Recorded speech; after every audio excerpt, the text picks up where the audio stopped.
Kwento mo nga last year, yung parang paano ka nagsimula sa volleyball sa probinsya sa Palawan na kumbaga nakangarap ka lang noon magkaroon ng opportunity.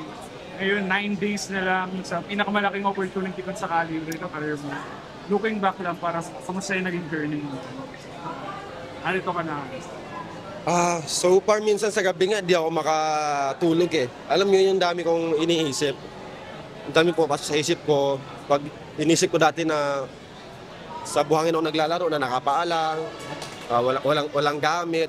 Ay ngayon, ito lahat, kompleto lahat binibigay, allowances, food. So at the same time, if ever man sa World Championship, so parang hanggang ngayon hindi ko pa rin ma-imagine na andito na pala ako. So siguro thank kay God, kay Allah na grabe yung blessings na binigay sa akin. Ayun, sana magtuloy-tuloy. Para sa pamilya mo rin, sasari mo lagi itong career mo.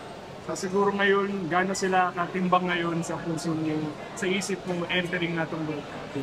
Alam ko sobrang proud naman nila sa akin. Siguro every time kasi na nasa court ako, lagi sila yung dala-dala ko eh. So every time na naglalaro ko sila, lagi motivation and inspiration ko.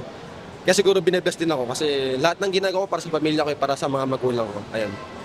Message mo na lang para sa batang coach mo din. Siguro tuloy-tuloy pa rin. Huwag magsawang mangarap, huwag magsawang magtrabaho hanggang sa maging successful ka sa buhay. Siguro para maangat mo yung pamilya mo rin. Ano na lang mapapangako mo sa mga fans? Sarili mo din, entering ang World Cup.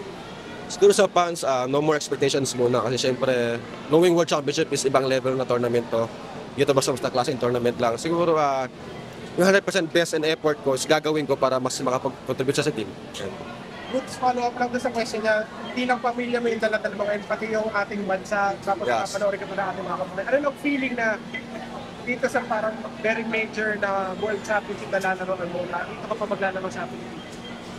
Until now, napipressure na medyo excite din kasi syempre nakaka-pressure kasi nasa home country mo yung host eh. So same time naka-excite, syempre first time mong mag-World Championship at the same time first time maglalaro ng Pilipinas sa World Championship.